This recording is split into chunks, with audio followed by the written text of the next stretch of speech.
एक अमीर इंसान था। उसने समुद्र में अकेले घूमने के लिए एक नाव बनवाई।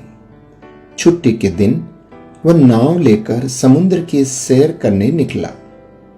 आधे समुद्र तक पहुंचा ही था कि अचानक एक जोरदार तूफान आया।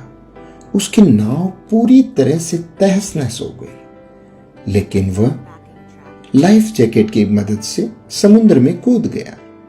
जब तूफान शांत हुआ तब वह तैरता तैरता एक टापू पर पहुंचा, लेकिन वहां भी कोई नहीं था। टापू के चारों ओर समुद्र के अलावा कुछ भी नजर नहीं आ रहा था। उस आदमी ने सोचा कि जब मैंने पूरी जिंदगी में किसी का भी बुरा नहीं किया तो मेरे साथ ऐसा क्यों हुआ। उस इंसान को लगा कि ईश्वर ने मौत से बचाया है तो आगे का रास्ता भी वही बताएगा। धीरे धीरे वह वहां पर उगे झाड़ फल पत्ते खाकर अपने दिन बिताने लगा। अब धीरे धीरे उसकी आस टूटने लगी। ईश्वर पर से उसका यकीन उठने लगा। फिर उसने सोचा कि पूरी जिंदगी यही इस टापू पर ही बितानी है तो क्यों न एक झोंपड़ी बना लूं। फिर उसने झाड़ की डालियों और पत्तों से एक छोटी सी झोंपड़ी बनाई। उसने मन ही मन कहा कि आज से झोंपड़ी में सोने को मिलेगा, आज से बाहर नहीं सोना पड़ेगा। रात हुई कि अचानक मौसम बदला। बिजलियां जोर जोर से कड़कने लगी। तभी अचानक एक बिजली उस झोंपड़ी पर आ गिरी और झोंपड़ी धधकते हुए जलने लगी। यह देखकर वह इंसान टूट गया। आसमान की तरफ देखकर बोला, हे परमात्मा, ये तेरा कैसा इंसाफ है। तूने मुझ पर अपनी रहम की नजर क्यों नहीं की।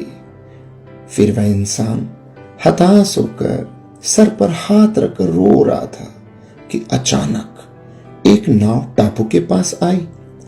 नाव से उतरकर दो आदमी बाहर आए और बोले कि हम तुम्हें बचाने आए हैं। दूर से इस वीरान टापू में जलता हुआ झोंपड़ा देखा तो हमें लगा कि कोई उस टापू पर मुसीबत में है। अगर तुम अपनी झोंपड़ी नहीं जलाते तो हमें पता ही नहीं चलता कि टापू पर कोई है। दोस्तों, उस आदमी की आंखों से आंसू गिरने लगे।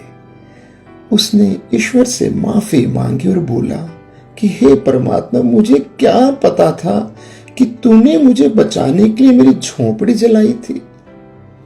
यकीनन तू अपने भक्तों का हमेशा ख्याल रखता है।